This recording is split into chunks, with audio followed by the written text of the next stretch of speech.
Hey, and with that, I'd like to welcome you. I'm Mark Pinto here at Phoenixville Public Library, the Director of Adult Services, and welcome to our final Zoom presentation of 2021. We're pleased to have with us tonight from Maryland, author Caroline Ailanthus. Caroline is primarily a science writer who also writes fiction that blends science and story. She grew up in Delaware and attended various schools, mostly in New England, earning a BA in environmental leadership and an MS in environmental studies. Caroline is the author of the Climate in Emergency blog. In the summer of 2019, Caroline published her second novel, Ecological Memory, about a scientist in the aftermath of a catastrophic pandemic. I don't know wherever she could have come up with that idea. Fantastic idea for a story, and unfortunately, less than 6 months later, it kind of all began to come true. And here she is in the midst of this pandemic without end to talk about her book and its messages tonight. Caroline, great to have you with us. Thank you. Before I get started, if you're comfortable, turn on your video, because then I can see who I'm talking to. You know, if your house is a mess or whatever, I won't judge you, but you can keep your video off if you really want to. It's all right. But if you want to turn your video on, that would be great. There's one person. Wonderful. Well, actually, I can see 3 people. So. And Mary, okay. I said I don't usually use this particular platform, so it was like, where in the hell is it? But I found it. Now I'm going to mute again. Bye. Okay. And I see other people saying they can't do video, so that's fine. And I was just joking about your houses being a mess. I really am not making any assumptions. Housekeeping note, usually I put my notes on the same screen that the Zoom is, but I'm using 2 computers tonight. So, you know, I can't look at the camera as much as I'd like, but it will work out. These things always do. So, hello, thank you for coming. My name is Caroline Alanthus, as Mark said, and we're here to discuss my novel, Ecological Memory. And some of the ideas that grew out of it. So a couple of years ago, I wrote this book about loss and resilience in the face of a terrible global pandemic. And then, wouldn't you know it, we had an actual terrible global pandemic. That's not what I wanted to happen. But it has presented me with the opportunity to see how my fiction compares to the real thing. So I want to share some of these discoveries with you. I'll introduce the book and its major characters, and then we'll dive right in. And there'll be plenty of time for questions and answers at the end. We'll start with the blurb on the back. Elzy Rodriguez still can't remember how or where she survived the fall of civilization.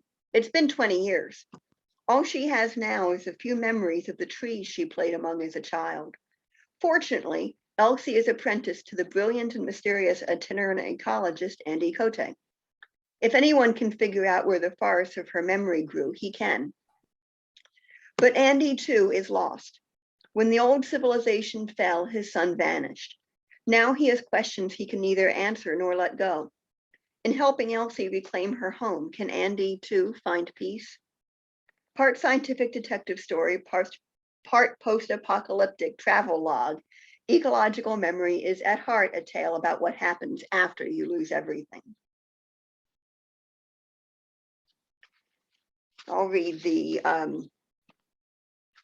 first page or 2 for you. What's it like having hair growing out of your face? Elzy asked as she watched her ecology professor shave in the shade of a hemlock grove. He paused and looked at her. You have hair growing out of your face, he said. You should know what it's like. Elzy's cheeks grew hot and she looked away. She was sensitive about her few chin hairs. But Andy didn't insult and he rarely teased. He probably just meant her eyebrows. She turned back and watched him shave again.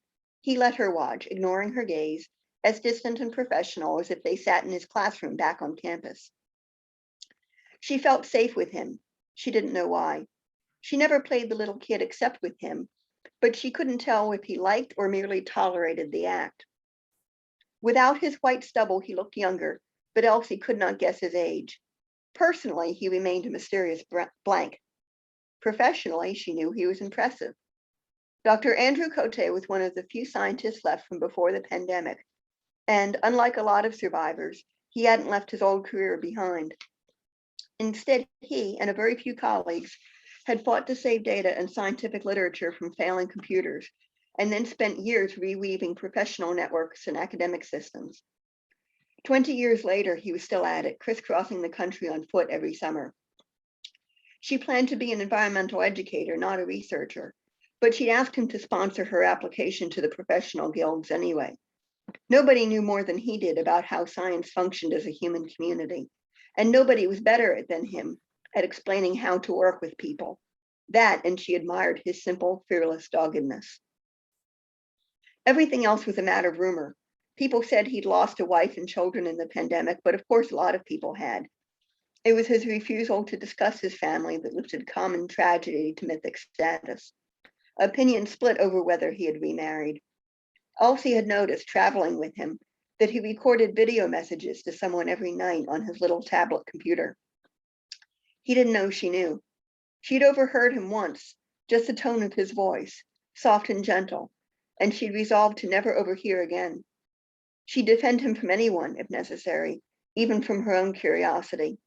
She never asked him if the rumors were true. She did once ask him to explain what 10% survival rate really meant in human terms. Andy had knelt beside her and asked her to put out her hands. She laid them, all 10 fingers, on the cool brown needles of the forest floor. The man drew his pocket knife and brought it down, hard, on her left pinky. Of course, he didn't cut her, but it took all her will not to flinch. He repeated the motion with each of her other fingers, and each time she felt a thrill of fear and the impression of the knife blade lingering on her skin. When he had mimed cutting off all her fingers but one, he folded away his knife and caught up her one surviving finger, her right pinky, in his own warm hand, and gave it a friendly little shake. "Now live the rest of your life like this," he'd said. Obviously, their pandemic is worse than ours. Theirs destroys civilization, something ours has never seriously threatened. Although honestly, with some of these variants, I'm starting to wonder. But there are other differences. One is that, sorry, lost my place. The best way for me to explain what their pandemic is like is to let Andy explain it. I should say that the reason they're sharing a room in this next section is that it's the only one left in the inn that they're staying at. The excerpt is fairly long, but I'm going to read all of it for you because it includes some character development and world building stuff. So that'll give you a better idea of what this book is like as a whole.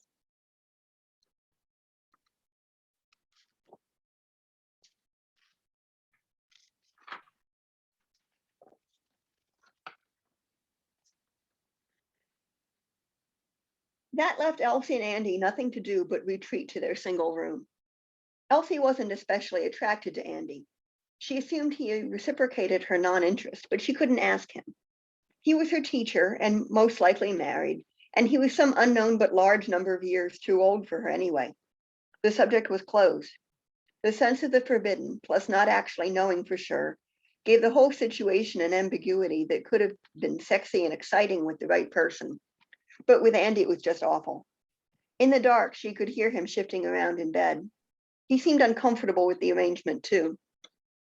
She wanted to do something to reassure him, to dial back the ambiguity at least a little bit. "Tell me a story," she said in her little girl's voice. "I don't know any stories," he confessed. "I used to have to read to my daughter instead. I couldn't make anything up." "That's okay." "I don't know any stories except my own." "That's the one I want to hear." "It's not a great bedtime story." Tell it to me anyway. And this time, to her surprise, he did. Andy had indeed been uncomfortable. He knew there were men in his position who took advantage, but he didn't like to think Elzy might fear him. But he felt no ambiguity, no attraction. She was just too young. If Sarah were still alive, she'd be about the same age. He'd been thinking of Sarah, not his living daughter, when he'd spoken of reading just now. He did not ask himself why. And so when the girl asked, he gave in without thought, without caution, and gave her a bedtime story. The first thing that came to his mind was the scent of the desert. The Sonoran Desert doesn't smell like anything else. It doesn't smell like a beach, though the soil is often sandy. Nor is the scent exactly explained by its mix of plants, though they do contribute. If it rains anywhere within miles, you can smell the creosote bushes come alive. A scent like an eastern hemlock grove, only more so, flows along most watercourses, the perfume of invasive tamarisk trees. The cloying aroma of desert willow could distract a hiker in April. But underneath all that is something else, something delicate. Andy thought it might be the local mix of soil bacteria, but whatever it was, 20 years later, when he cast his memory back, that scent was the first thing to greet him. When the pandemic came, he began, I was out west, alone in the desert, working. I got the news online. How could you get online in the middle of the desert? There were cell phone towers everywhere. There were a lot of people back then. So there were a lot of cell phone towers. We had almost universal coverage there at the end. Wow, okay, go on. So on the news, there was just something about some measles cases in New York. Measles was rare, but not unheard of, no big deal. The strange thing was, a few days later, they said those people had already been vaccinated. The vaccine hadn't protected them. So the pandemic was measles? Nobody told me that before. When Elzy spoke, he saw their small, darkened room around him. When he replied, he was back in the desert. The shift was jarring. He let himself slip back into his story again. No, see, that's the thing. Measles isn't like the flu, where you need a new vaccine for every strain. With measles, the part of the virus that triggers the immune response doesn't mutate. If you're resistant to one strain, you're resistant to all of them, or it isn't measles. This wasn't measles. The symptoms were similar, but not identical. The biggest difference was that with the pandemic, pneumonia wasn't just a rare complication. It was an inherent part of the disease. That's part of why so many people died. They came up with a name for the thing, some acronym, but it never caught on. We called it the pandemic, same as now. Anyway, a few days after that, they said the same thing, a measles-like pneumonia was spreading in other cities around the world. London, Melbourne, Sao Paulo, there were a lot of places. But it wasn't that the other cities had caught it from New York. As far as anybody could tell, they'd all actually got it at the same time. It just took a week or so for somebody to realize the news stories in different countries matched. Wait, multiple cities all at once? Was this thing on purpose? Yes, probably, but nobody ever proved it. Nobody even settled on a really good motive. The people who did it are probably all dead by now. It's horrible. Well, yes, it's a horrible story. Do you want me to tell it? Yes, please. Sorry. The thing is, only a few dozen people were even sick yet. We'd had pandemic scares before, but they never really amounted to anything. As weird as this one was, I figured the public health people would just take care of it. Civilization seemed really remote to me that winter, and I had a lot to do. I had to map out potential bat roots and nectar sources so I'd know where to put my interns during the spring migration. But I didn't know they were underestimating the scope of the disease, the public health services, I mean. A lot of people were misdiagnosed or just never sought help. And for the first week or so, there were no obvious symptoms. You just felt tired, maybe ran a light fever, nothing you'd go to a doctor about, but you were already contagious. So however many people the CDC knew were sick, there were always many more. And those extra people each infected an average of 10 more. So when the authorities tried to contain the disease, it was already outside the container. We never had a chance. But we didn't know, so I just kept doing my job. When I went into town for another month or so of groceries, I noticed people were freaking out. But that always happened with pandemic warnings, so I ignored it and went back out. But then my wife called me. She said the mystery disease, the pandemic, she said it was in Boston. It was in a lot of cities by then, Chicago, LA, Dallas, anywhere with a major airport. But we lived in Keene, right near Boston. And there were little satellite infections springing up in smaller cities and towns all over. Everywhere they screened, they found the pandemic already there. But she didn't call to tell me that. She had assumed I already knew. She called me to tell me not to worry about her, that she and the kids were fine, that I should stay out in the desert like a reverse quarantine for as long as I could so I wouldn't get infected. She'd heard the disease was in Tucson, right near me. She wanted me to stay safe. What did you say? I said, F that, what would you think I'd say? I wasn't going to let my family face this thing without me. So I packed up my stuff and drove to Phoenix. I was going to catch a plane, get back east. Then I got to Phoenix and there were no planes. They just imposed a travel ban that day, a few hours before I got there. The airport was full of people. There were still planes landing, but nobody was allowed to take off. And everybody was shouting and waving money around. It was insane. I remember sitting in the airport, trying to figure out what to do, watching the TV there, all about the emergency measures. And then my cell phone rings and I'm sorry, this is just, I know, your wife, I'm sorry. And my daughter, I'm really sorry. Thanks, Andy said. He remembered for a moment, not sadness, which he'd had no time for back then, but simply how surreal everything was.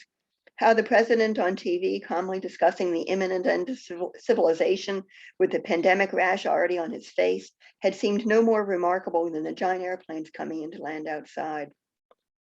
Neither had looked quite real. His wife must have lied to him, he thought. She must have lied. He repeated the same thought over and over, unable to focus well enough to finish with one idea and go on to the next. They just said on the news, they just said 2 to 4 day survival from onset of definitive symptoms. But he talked with her that morning and she'd said she was fine. She and the kids were fine. She must have been lying. She tried to save his life, the last thing she did, and she'd failed. Because here he was in the middle of tens of thousands of probably contagious people, all for nothing. But he would not cry with Elzy.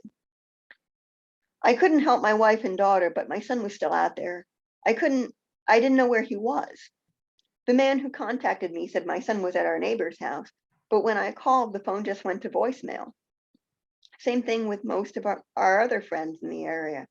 Most of them were probably sick already. Those few I could get a hold of had left town, so nobody could help me look for my boy. I tried the police, but they didn't seem to think a missing 8-year-old was an emergency. They thought I just couldn't find my babysitter's phone number or something. I couldn't explain it right. They were polite to me. I could have killed someone. I had to get back east and look for him myself. But I couldn't get a permit to get through the roadblocks. I started looking for ways to smuggle myself through, but somebody stole my supplies out of the back of my truck, and I couldn't replace it all at once. They were rationing food and gas so people wouldn't drive across country. I hoarded what I needed a little at a time. Days went by, a week. Everything was just ridiculously difficult.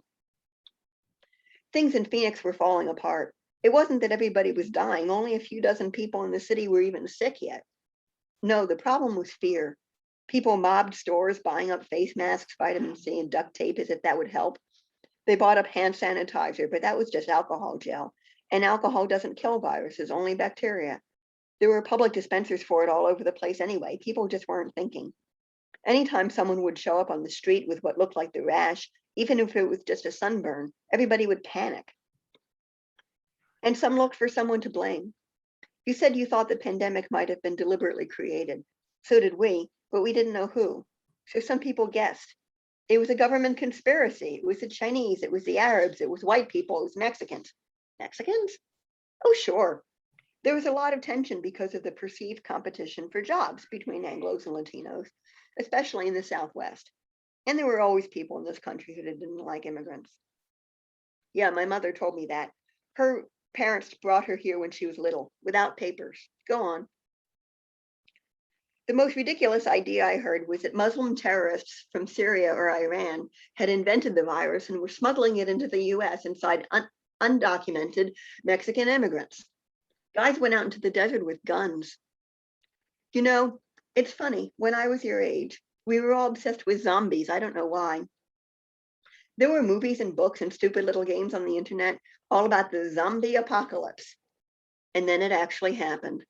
We were all the walking dead running around in desperate need of brains. But still, I thought I was going to get out. I was going to be the exception. I was going to go find some way through and find my boy. Then I started coughing. I looked in the mirror and the rash looked back at me. On some level, I knew the pandemic wasn't a death sentence. Lots of people recovered. The real problem was what happened later. But I wasn't thinking survival statistics. I was thinking, that's it. I failed. I'm dead. I wasn't going to make it to New Hampshire. Even with a car, the trip took almost a week. The hospitals were overloaded by then, and I couldn't do much. They couldn't do much for you anyway. So I got in my truck and I headed north to the Grand Canyon to wait. I figured if I was going to die, I might as well do it someplace pretty away from the crowds. But then my stupid truck broke down on the way. I was starting to feel really bad at that point, really sick. And I thought, well, this is great. Here I'm about to die in the shoulder of the damn interstate. So I rigged up my tarp for shelter and privacy, crawled into the back of my truck, got in my sleeping bag and waited. Everything hurt. I couldn't breathe well. But the worst thing, I was bored. I couldn't sleep or even daydream because of the pain and because I was out of my head with fever. Time passed, and I don't know how much. Then the fever broke. Breathing got a little easier. I sat up and it was like the fog had cleared. The virus was gone. But my lungs still felt awful. My truck still wouldn't start. My sleeping bag was soiled, just soaked. So I figured I was going to die of exposure. I'd gotten up, got myself cleaned off and dressed, and I was trying to figure out what the hell I was going to do when, I'm not kidding, 3 guys I knew came riding up on horseback, and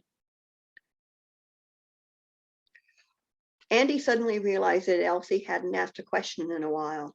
He listened to her silence and concluded she was asleep. He tried not to feel slighted, but there was no way he was going to get to sleep himself. He hadn't thought about these things in a long time. The way the desert smelled, the sounds of the riots in Phoenix, the cold, hard feeling of being sure he was about to die. And before all that, how it felt not to be a widower. He'd forgotten that one. He felt all jazzed up, ready for battle, but there was no one to fight, nothing to do in this silent house of sleeping friends. He got up and went to the bathroom and then walked down to the common room, sat in the dark at the empty bar, and turned on his tablet. He hadn't meant to share so much. He'd planned to talk about his experience of the pandemic, not himself, but the two had proved inseparable. He had not been able to stop the feelings from coming up. And when Elzy somehow knew or guessed that his wife had died, he'd been unable to deny it. He had managed to keep some things back, like the story of what happened to his parents and brother. But those thoughts and images were still stirred up in his mind anyway. Should he have shared any of his story? He told himself that Elzy had needed to hear it and would need to hear at least an edited version of the rest, but that he was giving her what her parents couldn't or wouldn't. She had a right to know where her world came from. So what if there were things he'd rather not think of ever again? Her need trumped his. But he also scolded himself that he'd had no right to tell her, that she hadn't even really wanted him to, that she'd just been going through her stupid little kid routine for whatever reason, and he'd burdened her with his tale out of a selfish need for catharsis. Mostly he thought about nothing in particular at all, just waited for exhaustion and the mindless rhythm of computer solitaire to calm him. By the time he returned to his room, the moon, waning towards half, had risen high enough to shine across the roofs of the building on the other side of the street and in at the window. Its light shone on Elzy, sleeping with her mouth open and her dark braids splayed out all over the pillow. She looked very young. The moonlight reminded him of streetlights, the once ubiquitous sodium glow of another age, another house, another girl. He put out his hand to stroke the hair of the sleeping woman, but didn't complete the gesture. He put his hand away and went back to bed.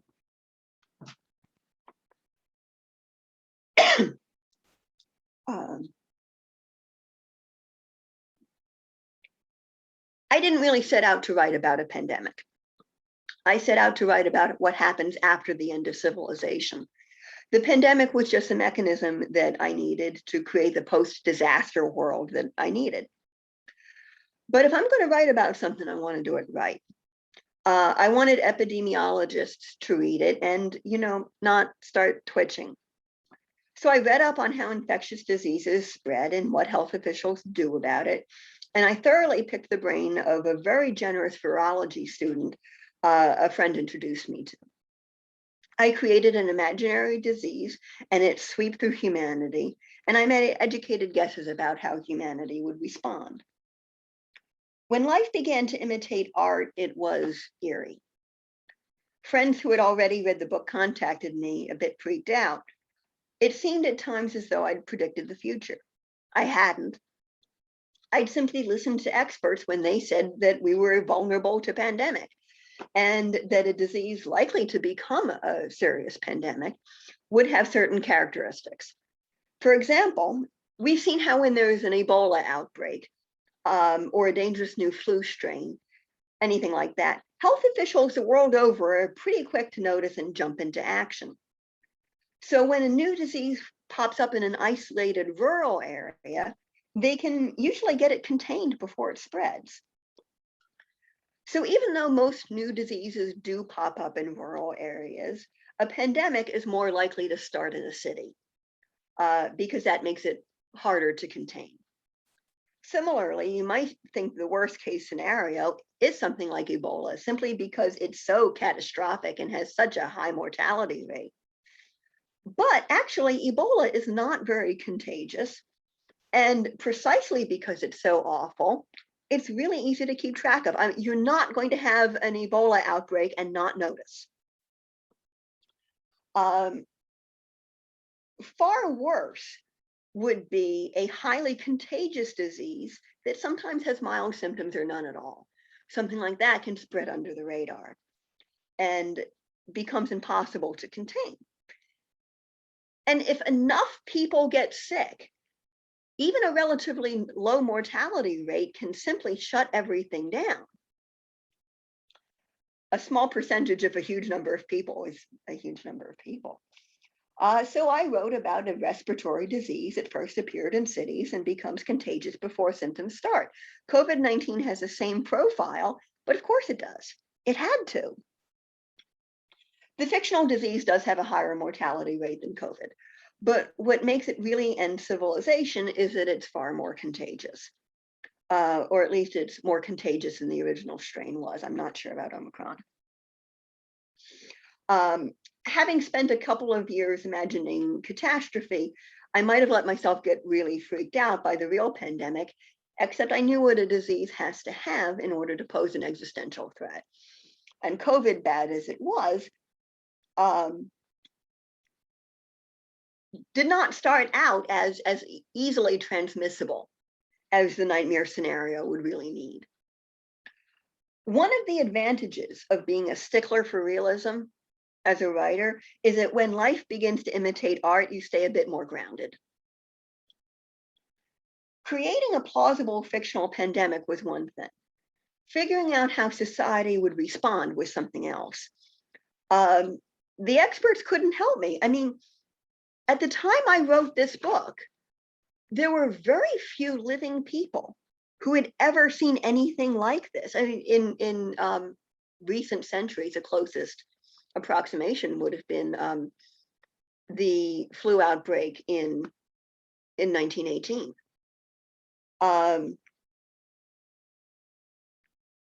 Historically, of course, the closest analog was the contact pandemics in the Americas after the Europeans showed up. That did end civilizations. But, you know, nobody's left from those. Nobody knew. Oh, when I wrote this book, as recent as it was, nobody knew what this would be like. It's been a rough couple of years. Anyway, so I guessed correctly about increased xenophobia and blaming. I guessed correctly that there would be panic buying, although I thought it would be duct tape, not toilet paper, that would fly off the shelves. There were other things I got right too, but I overestimated the tendency to riot. I missed the way many people would pull together. I completely missed social distancing. I didn't know there are viruses that hand sanitizer helps for. And And although the fictional disease, like the real one, is much worse for anyone with underlying health problems, and for those without access to good medical care, I didn't realize that that would translate into racial disparities.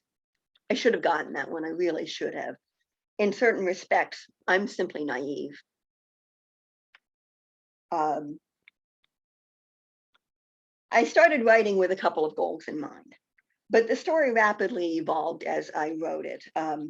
Novels write themselves, it's weird. One of my goals was to explore science the way actual scientists experience it. That is, as an everyday thing in a shared frame of reference.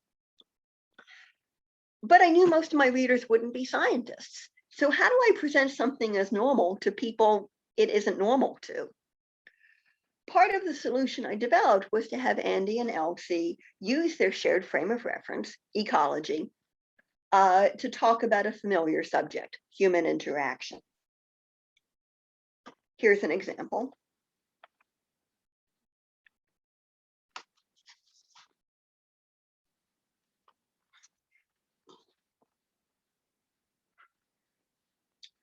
If this were a movie, she said in a dreamy voice, you'd turn out to actually be my real father.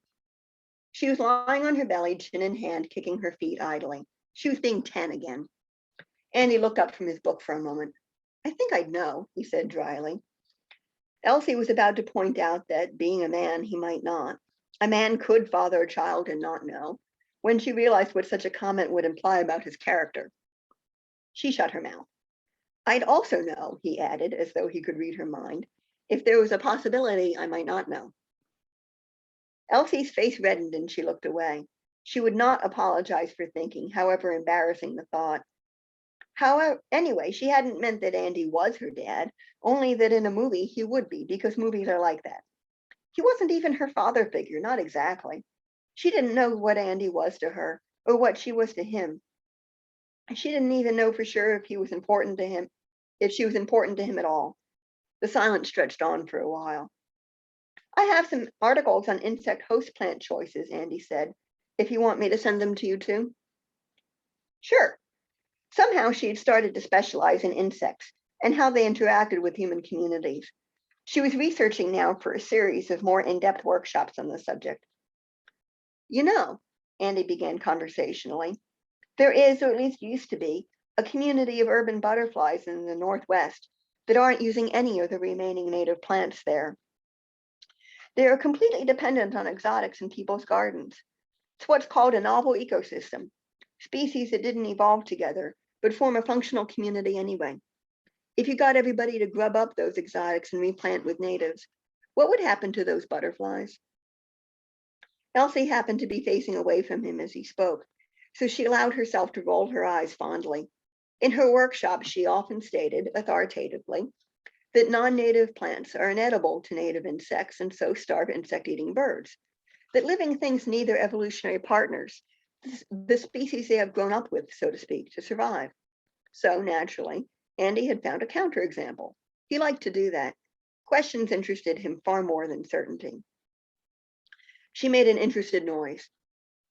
Relationships between organisms that do not share evolutionary history might not be as nuanced or specialized, he continued, addressing the back of her head, but sometimes they are enough. Elzy turned to face him, surprised, but his expression was unreadable. Something inside her had softened at his words, but she wasn't sure whether it should have. Everything he said could be understood on more than one level, and she never knew which he actually meant, and couldn't imagine asking.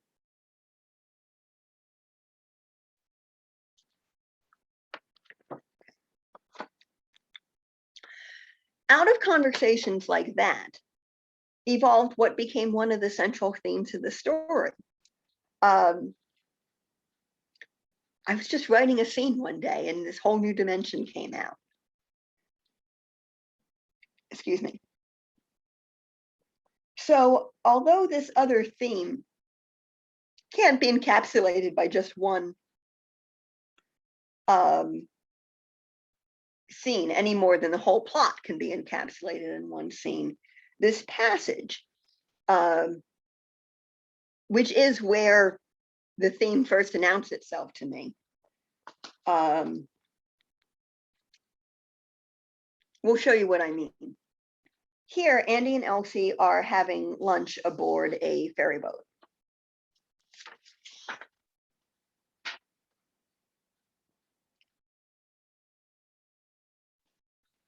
It is good, Andy pronounced.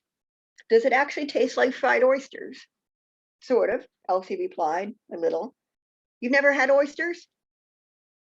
No. He obviously thought the answer self-evident. Have you ever broken Jewish dietary laws? I break some of them often, but the laws I do follow, I haven't broken those since I rode east the first time. Why not? Why follow some laws and not others? I don't know. You're like my mother, Elsie commented and took a bite out of her roll. Excuse me? You're religious the same way.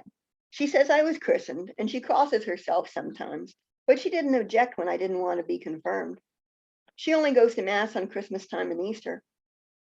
I don't think she prays anymore. So she's like you. She's religious out of habit. Andy leaned back and folded his arms over his chest. In my case, it's a little more than that, he said after a pause. I'm Jewish because my mother was Jewish. She was because of her parents. One of my grandfathers had the numbers, on his arm. If I assimilate, if I start thinking and acting like everybody else, then for what did they survive?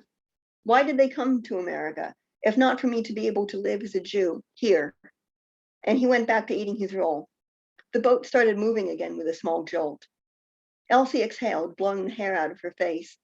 She was used to the shadow of the pandemic, but this? She'd read about the Holocaust in books. She'd never thought to find its legacy sitting across the table from her sharing a basket of fries. Your family's been through 2 tragedies then. I hadn't thought of that. Everybody goes through something, he said. It's like hurricanes, she said after some thought. Oh, yeah. The Great September Gale, the hurricane of 1938, Tropical Storm Irene, Hurricane Odette. You told me how to find signs from all of them. Those scars don't mar the landscape, do they? They create it. What you're talking about is disturbance history, Andy told her. Say, fire. People look at a wildfire, they think it's the end of the world. As he spoke, he noticed he had a blob of ketchup on the back of his left hand. It looked almost like blood. He put his roll down and used his ketchup hand as sort of a palette, daubing a violently red spot into the middle of the table with his right index finger. And it is the end of the world, he continued, if your world happens to be encompassed by the particular patch that burned. Animals and plants die in fires. Sometimes people do. That loss is very real. But it is local in both place and time. If you pull back, if you look at the bigger scale, you will see that there's lots of little burn patches in various stages of recovery. He began dotting the tabletop with patches of ketchup. Pull back far enough and you see the fires are just a part of a larger complex pattern, like the logged patches in the mountains, if you remember. He surveyed his work and Elsie laughed to see it. He made a rather crooked and pointless smiley face.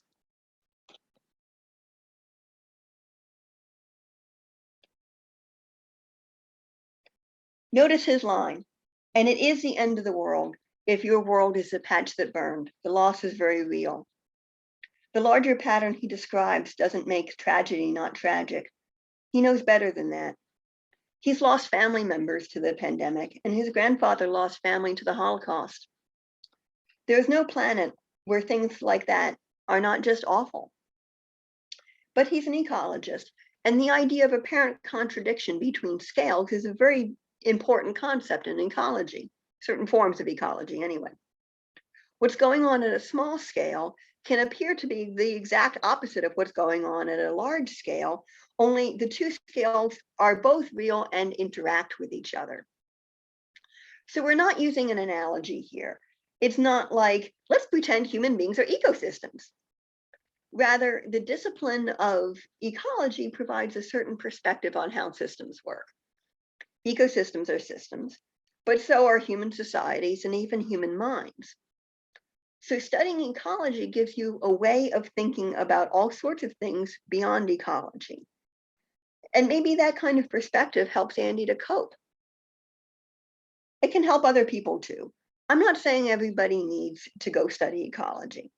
I'm not saying insights gained through science are necessarily the best way to cope with the slings and arrows of fate. I'm just saying that Andy's source of perspective and comfort is another thing that I covered in fiction that ends up applying to real life too. I know that because right after I published Ecological Memory, my sister died. She didn't die of COVID, she had cancer, but that's not the important part. The important part is that I know that there is no planet on which her death or the death of any loved one is okay. Knowing that there is a larger world, a larger pattern, doesn't take that awfulness away. But being able to regard both scales as equally real does make the scale that hurts a little easier to cope with.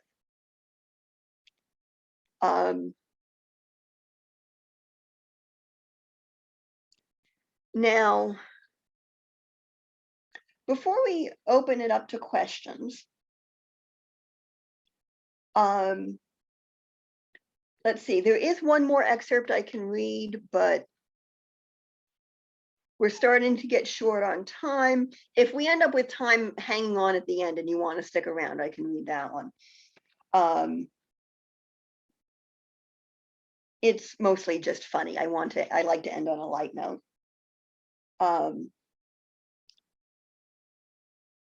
Now, I believe the library has a copy of my book. Do? Okay, Two of the good. libraries in the system do, yes. Good. If you want your own copy, there are many ways you can do that. You can contact me and buy one directly, and then I will sign it for you. So that's an option. And I'm putting my contact information and my website in the chat here. And, you know, I mean, feel free to get in touch too. I'd like to talk about my book. So that's,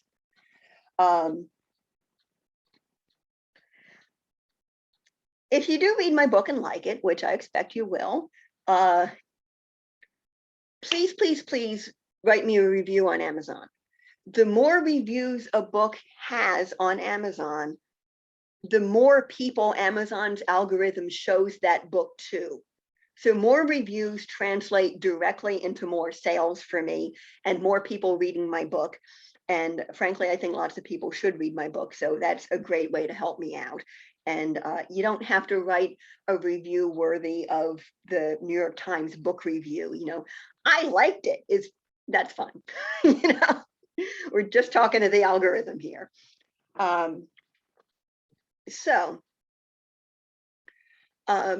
A few people have put in some comments I want to respond to. Kimberly is sick in bed. I'm sorry. I hope you feel better soon. I would share my black bean soup with you if I could. And Rodney commented that his grandmother died of the Spanish flu when his father was 3 months old. That's really sad. You know, these historical events are, yeah, they are still with us. The history never entirely goes away. If anybody has questions or comments, feel free to speak up. You can either just speak, or you can, if you're feeling shy, you can put it into the chat, whichever you like. I'll make a comment. When I first heard about this, it kind of reminded me of the book I read many, many years ago called Earth Abides. Are you familiar with that one? Earth Abides. I have not read it, although a friend of mine told me I should. Yeah, it's a good one, but I don't know whose book ends more gloomily because I haven't read yours yet, but that one's pretty gloomy. Mine isn't gloomy at all. Oh, okay, good. Then I'll have to read yours. The beginning's gloomy, the end is not. The end is not. Okay, good, good. Because Earth Abides is pretty depressing. I Like post-apocalyptic optimism. Yeah, okay, all right, that sounds good, thanks. I have a question. Yes. One of my observations during our 2-year dysfunction is that we actually, many people, I'm not saying everyone, but many people have in their retreat have reflected on their situation, on their humanity in ways that they would not have if it were not for a pandemic. And I consider it a silver lining, a huge silver lining, because of our need to focus on the greater threat ahead of us, which is climate change. And we could not do that without a chance to take stock of our humanity and reflect. I'm not sure the balance is worth it, but that's one of my takes on we're going through right now. Do you feel that your book or your story has had similar silver linings? The story is kind of about that tension between silver linings and the cloud. Where the book came from creatively was, I mean, I've always been very concerned about environmental issues and social justice issues. And I'll tell you, there are bad days when I just find myself wishing that civilization would just go away already, and daydreaming about how great it would be if civilization collapsed and we got off fossil fuels in a hurry and just everything would be much better after that. And I realized that, it's just a daydream. It's not like I'm going to try and make it happen or anything. But daydreaming about a scenario that involves as collateral damage the death of 90% of humanity is not morally good practice. So I started thinking about, okay, what if it really happened? Civilization collapsed. The human race had a sudden and radical shrinkage. A new society was built in the wake of that collapse. It's just better in every way that I can think of, as much as, that's as good as I can persuade myself to believe. My imaginary world here is not intended to be perfect, but it's intended to be as close to perfect as I can make plausible. So what if that happens? What's it actually going to be like to live through the transition? What's it going to be like for people who lose their families, who lose their homes, who lose their careers, who lose the entire context of everything that made their life make sense? What's that like? How do you recover from that? And that I got very interested in that question and wrote a book about it. But I started asking that question because I got morally uncomfortable with paying too much attention to the silver lining and not paying attention to the cloud. As far as whether our silver lining was worth it, the great thing about not being omnipotent, right, is that we don't need to answer those questions. COVID-19 has happened, it's continuing to happen. Whatever good things we can bring out of that, we get to take advantage of and we get to enjoy. And, you know, it's not like not enjoying the good things that have happened. It's not like refusing to allow ourselves that silver lining is going to make, you know, it's going to bring my mother's brother back to life. He died of COVID-19. You know, he's not going to come back to life because we don't enjoy certain aspects of what have happened. So we can enjoy it. We can take advantage of it. We can do whatever we can to use the tools that this experience has given us to make the world better. Because that's what we can control. You know, we can control whether or not we're going to use the silver lining or not. We can't control whether the cloud shows up. So that's my response to that.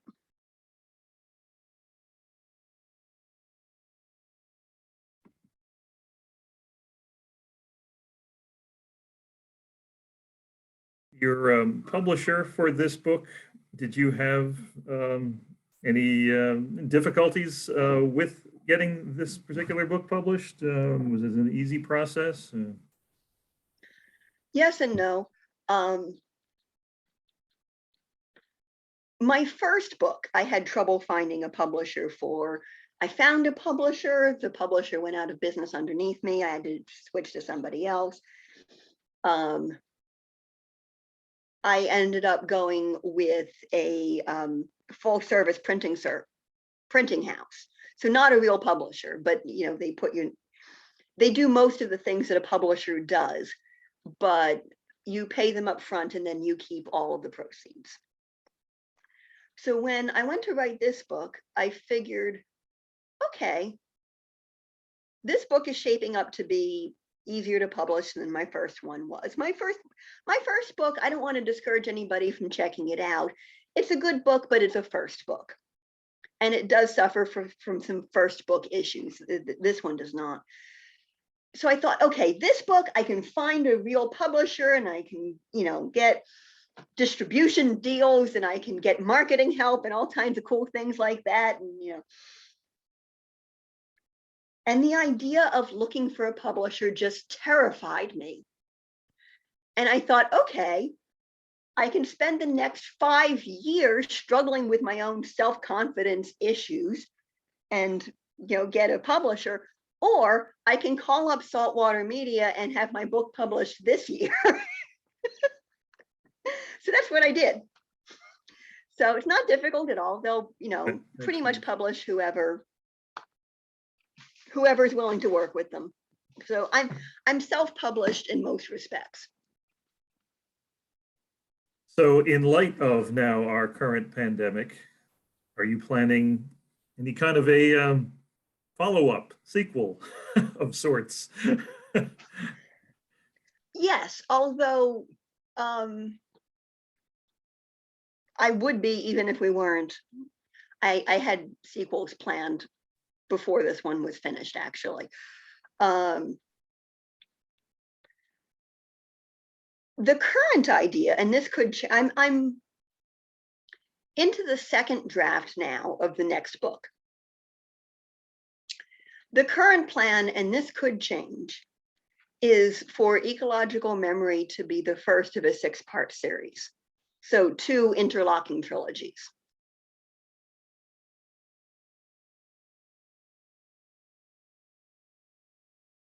That's the idea anyway. Anyone else a question for Caroline? Comment?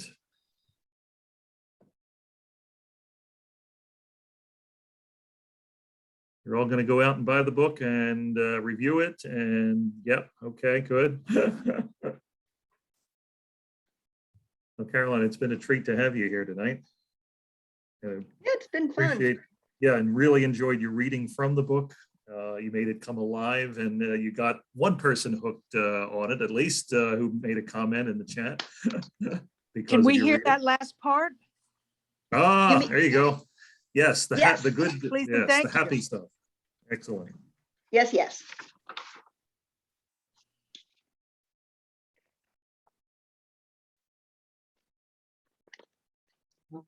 Find the right place.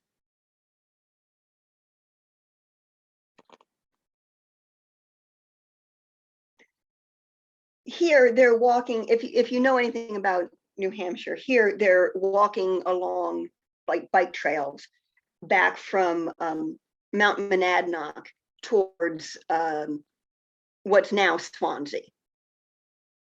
It's called Homestead in here. Is it just that we're so much further north than I'm used to, or is this cold for April? Asked Elsie. It's within the range of normal, I'd say, replied Andy, looking at the sky. You know, I can remember snow on the ground in April around here, a couple of inches. Did you have to walk uphill both ways to school too? She teased him. She knew perfectly well that he was right. The climate had been colder, but older people always said that sort of thing, and true or not, it had become a cliche. He laughed. He had a wonderfully boyish laugh, like a grin that had boiled over, showing a row of tiny, well-spaced teeth. Did you know there actually is a stretch of the Appalachian Trail that is uphill both ways? He asked. Yeah? Yeah, well, on average anyway. The trail goes up and down a lot. He traced zigzag mountains in the air with his finger. How do you figure? Okay, so the highest point on the Appalachian Trail is on top of Clingman's Dome in Tennessee, right? Okay, agreed Elsie.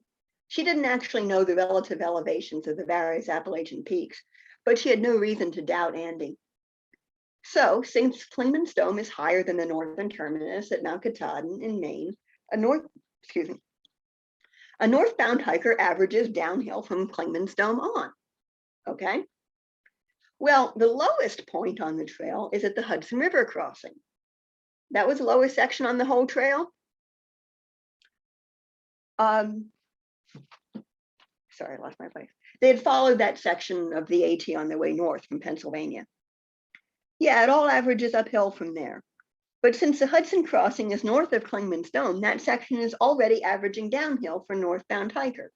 So the section of trail from the Hudson River to Mount Katahdin is both uphill and downhill if you're heading north, and is therefore uphill both ways. Brilliant. It's thinking of things like that what geniuses normally do in their spare time. Well, we could try to take over the world, but that usually takes money.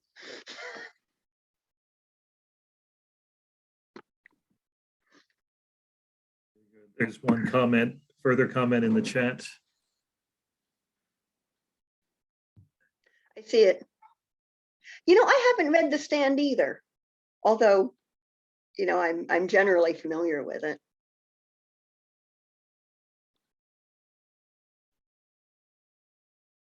Right, anyone else? All right.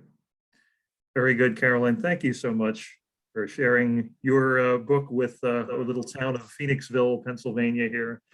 And best of luck with that. Thanks for having me. Any sequels? Oh yeah, you're welcome back anytime. When the next one comes out, let us know, please. I will. Right.